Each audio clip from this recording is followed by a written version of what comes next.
ఒక్క మెతుకు ముట్టుకుంటే తెలుస్తుంది. మంచి మనసున్న మనిషి మన వెంకట్రామరెడ్డి. మరి రఘునందన్ సంగతి మీ తెలియదా? ఎడ్లెగ్గొట్టి నాగలెగ్గొట్టి దాని సంగతి చూస్తుంది, దీని సంగతి చూస్తుంది. పాలేందో నీళ్ళేందో తేలిపోయింది.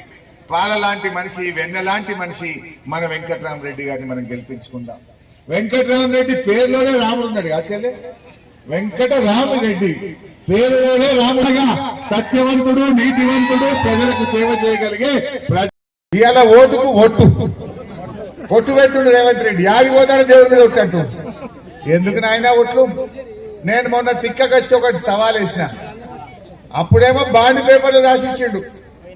బాండ్ పేపర్ అంటే మనందరికీ నమ్మకం. ఏదన్నా ఊళ్ళో బాండ్ పేపర్ మీద రాస్తే చెల్లకపోతే కులంలో కూర్చున్నా, ఊళ్ళో కూర్చున్నా, పోలీస్ స్టేషన్ పోయినా చెల్తుందని నమ్మకం.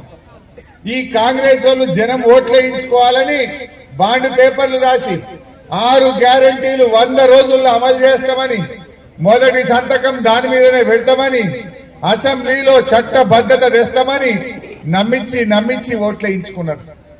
కానీ గెలవంగానే ఓడ దాటినాక ఓడమల్లప్ప, ఓడ దాటినాక బోడమల్లప్ప కాగం చేసిండ్రు. ఎంత దుర్మార్గం! ఒక్కటన్నా అమలైందా? మా అక్క చెల్లెళ్ళు ఆలోచించండి. ఇంకా బాధ కలిగేది ఏంటంటే కొత్త ఇచ్చుడు దేవుడెరుగు. ఈ రేవంత్ రెడ్డి గవర్నమెంట్ అంతా రివర్స్ గేర్ లో నడుస్తుంది. రివర్స్ గేర్ అంటే వెనకకు పోడు, ఇది ముంగరు పోతలేదు బండి. అరే కేసీఆర్ ఇచ్చినాయని అమలవుతున్నాయే.